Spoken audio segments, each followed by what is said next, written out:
What's the next step? So, thank you for that, Dylan, yes? The plan is to do 3 forums today, and then there's 2 on Wednesday, and they will cover the entire Hamilton Wentworth District School Board. I realize we're not listening to everyone, but I'm hoping that we can figure out a way to actually spread this wider beyond just those of you who come today, so that we invite others to provide their insights. So that's point number 1.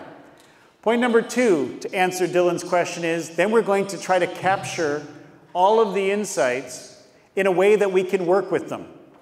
Let me be very honest with you.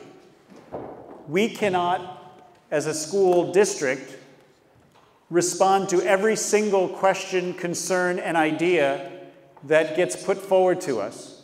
But what we can do is, let's just say, because I haven't read through all of it, I haven't looked at the website yet, I haven't heard and listened to what's emerged. My guess is some major themes are going to show up. My guess is that we're going to be able to say, the students who met with me on Monday clearly are saying that these 10 things are most important.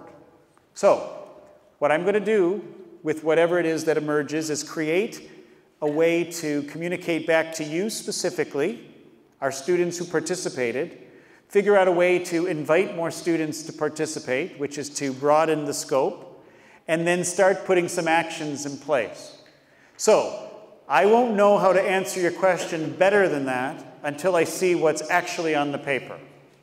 But I'm making a commitment to everyone in this room that we're not just going to have this nice conversation and we're going to then go home and then everything stays as is, because that's not our purpose. Dylan, does that help for today? That's fine. Great. And you call me if you feel that there hasn't been enough action, all right? Thanks.